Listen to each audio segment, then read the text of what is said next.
Actually it's A dam good idea. But ಹೆಂಗೆ implement ಮಾಡ್ತಾರೆ ಸರ್ಕಾರಿ ಶಾಲೆಗಳಲ್ಲಿ ಅಂತ ನೋಡಿ, ಅದರ ಯಶಸ್ಸಿನ ಮೇಲೆ ಬೇಕಾದರೆ ಪ್ರೈವೇಟ್ ಸ್ಕೂಲ್ಗಳಿಗೆ ಒಂದು ಸುತ್ತೋಲೆಯನ್ನು ಹೊರಡಿಸಿ ನೀವು ಮಾಡಿ ಅಂತ ಹೇಳ್ಬೋದು. Good idea. ಇನ್ನು ನೀವು ಅತಿ ಹೆಚ್ಚು ಮೊಬೈಲ್ ಬಳಕೆ ಮಾಡ್ತೀರಾ, ಪ್ರತಿನಿತ್ಯ 3 ಅವರ್ 4 ಅವರ್ 5 ಅವರ್ ಈ ಥರ ಮೊಬೈಲ್ ಬಳಕೆ ಮಾಡೋದಾದರೆ ಈ ಸುದ್ದಿಯನ್ನು ನೀವು ನೋಡಲೇಬೇಕು. ಯಾಕೆಂದರೆ ರಾಜ್ಯದಲ್ಲಿ ಹೆಚ್ಚಾಗ್ತಾ ಇರ್ತಕ್ಕಂಥ ಹೃದಯಾಘಾತ ಪ್ರಕರಣಗಳಿಗೆ ಮೊಬೈಲ್ ಅತಿಯಾದ ಬಳಕೆಯೂ ಕಾರಣ ಅಂತಕ್ಕಂಥದ್ದು ತಜ್ಞರ ತನಿಖೆಯಲ್ಲಿ ಗೊತ್ತಾಗಿರ್ತಕ್ಕಂಥ ಅಂಶ. ಇದಕ್ಕೆ ಸಂಬಂಧಪಟ್ಟಂತೆ ಒಂದು ರಿಪೋರ್ಟ್ ಇದೆ, ನೋಡೋಣ. ಹೆಚ್ಚೆಚ್ಚು ಮೊಬೈಲ್ ಬಳಸುವವರೇ ಹುಷಾರ್ ಹುಷಾರ್. ರೀಲ್ಸ್ ವ್ಲಾಗ್ ವೀಕ್ಷಣೆ ಹುಚ್ಚು ಹೃದಯಕ್ಕೆ ತರ್ತಿದ್ಯಾ ಕುತ್ತು. ಮೊಬೈಲ್ ವಿಕಿರಣದಿಂದಲೂ ಹೃದಯಕ್ಕೆ ನೇರ ಘಾಸಿಯಾಗ್ತಿದ್ಯಾ. ರಾಜ್ಯದಲ್ಲಿ ಹೃದಯಾಘಾತ ಸಮಸ್ಯೆಗಳು ಹೆಚ್ಚಾಗ್ತಾ ಇರೋ ಸಂಬಂಧ ತಜ್ಞರ ತನಿಖೆಯಲ್ಲಿ ಅನೇಕ ಅಂಶಗಳು ಬಯಲಾಗಿವೆ. ನಿತ್ಯ ಜೀವನದ ಅಂಗವಾಗಿರೋ ಅನೇಕ ಚಟುವಟಿಕೆಗಳು ಕೂಡ ನಿಮ್ಮ ಹೃದಯಕ್ಕೆ ಡೇಂಜರ್ ಅನ್ನೋ ಸತ್ಯ ಹೊರಬಿದ್ದಿದೆ. ಅದರಲ್ಲೂ ಇತ್ತೀಚಿನ ಕೆಲವು ವರ್ಷಗಳಿಂದ ಹೆಚ್ಚಾಗಿರೋ ಮೊಬೈಲ್ ಗೀಳು ಕೂಡ ಇದಕ್ಕೆ ಕಾರಣ ಅನ್ನೋ ಶಾಕಿಂಗ್ ಅಂಶ ಬಯಲಾಗಿದ್ದು, ಹೆಚ್ಚು ಮೊಬೈಲ್ ಬಳಕೆದಾರರೇ ಬಿ ಕೇರ್ಫುಲ್ ಅಂತಿದೆ ತಜ್ಞರ ವರದಿ. ಹೌದು, ಇದು ಖುದ್ದು ಬಯಲಾಗಿರೋದು ತಜ್ಞರು ಇತ್ತೀಚೆಗೆ ರಾಜ್ಯದಲ್ಲಿ ನಡೆಸಿದ ತನಿಖೆಯಲ್ಲಿ. ರಾಜ್ಯದಲ್ಲಿ ಹೆಚ್ಚಾದ ಹೃದಯಾಘಾತ ಸಂಬಂಧ ನಡೆದ ತನಿಖೆಯಲ್ಲಿ ಈ ಸತ್ಯ ಹೊರಬಿದ್ದಿದೆ. ಕೋವಿಡ್ ಪರಿಸ್ಥಿತಿ ಬಳಿಕ ಜನ ಹೆಚ್ಚು ಮೊಬೈಲ್ ಬಳಕೆ ಗೀಳಿಗೆ ಒಳಗಾಗುತ್ತಿದ್ದಾರೆ.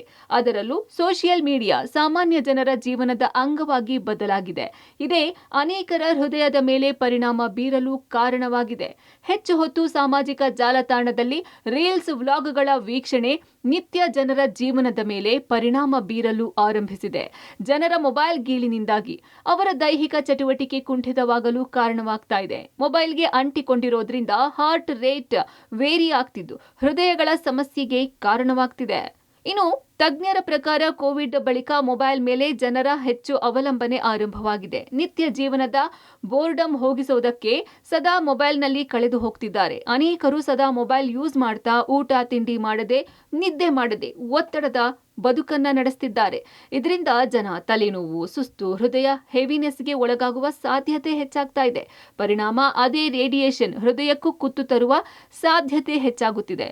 ತಜ್ಞರ ವರದಿಯಲ್ಲಿಯೂ ಸ್ಕ್ರೀನ್ ಟೈಮ್ ಹೆಚ್ಚು ಬಳಕೆ ಹೃದಯಾಘಾತ ಹೆಚ್ಚಳಕ್ಕೆ ಕಾರಣ ಅನ್ನೋ ಬಗ್ಗೆ ಉಲ್ಲೇಖ ಮಾಡಲಾಗಿದೆ.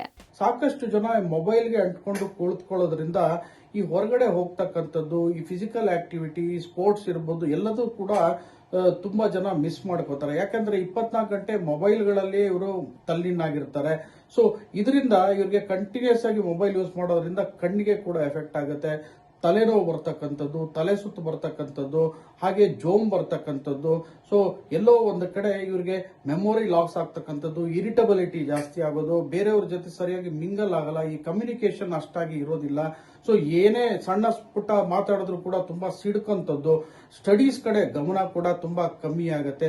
ಸೊ ಇವೆಲ್ಲಾನು ಕೂಡ ಈ ಮೊಬೈಲ್ನ ಜಾಸ್ತಿ ಬಳಕೆ ಮಾಡೋದ್ರಿಂದ ಆಗುವಂತ ಒಂದು ದುಷ್ಪರಿಣಾಮಗಳು ಅಂತಾನೆ ಹೇಳ್ಬೋದಾಗಿದೆ. ಇದರ ಜೊತೆಗೆ ಯಾವಾಗ ಇವರು ತುಂಬಾ ಈ ಮೊಬೈಲ್ ಅನ್ನ ಹೃದಯಕ್ಕೆ ಹತ್ರ ಇಟ್ಕೊಂಡಿರ್ತಾರೆ, ಈ ಹಾರ್ಟ್ ರೇಟ್ ಕೂಡ ತುಂಬಾ ವೇರಿಯಬಲ್ ಆಗುತ್ತೆ. ಸೊ ಇವೆಲ್ಲ ಇಂಡೈರೆಕ್ಟ್ ಆಗಿ ನಮ್ಮ ಹೃದಯದ ಮೇಲೆ ಇದು ಎಫೆಕ್ಟ್ ಆಗುತ್ತೆ. ಇದಕ್ಕೆ ನಮಗೆ ಇನ್ನು ಲಾಂಗ್ ಟರ್ಮ್ ಸ್ಟಡೀಸ್ ಕೂಡ ಆಗ್ಬೇಕಾಗಿದೆ ಇದನ್ನ ಪ್ರೂವ್ ಮಾಡೋದಕ್ಕೆ. ಒಟ್ಟಾರೆ ಯಾವುದೇ ಆದರೂ ಅಗತ್ಯ ಮೀರಿ ಬಳಕೆಯಾಗಿದ್ರೆ ಎಫೆಕ್ಟ್ ಹೆಚ್ಚು ಅನ್ನೋದಕ್ಕೆ ಇದು ಕೂಡ ಉದಾಹರಣೆ. ಜೀವನಕ್ಕಿಂತ ಯಾವುದು ದೊಡ್ಡದಲ್ಲ. ಇನ್ಮುಂದೆ ಮೊಬೈಲ್ ಹೆಚ್ಚು ಬಳಕೆದಾರರು ಕೊಂಚ ಹೆಚ್ಚು ಗಮನ ಹರಿಸಿದ್ರೆ ಸೂಕ್ತ. Raghu, public TV, Bengaluru.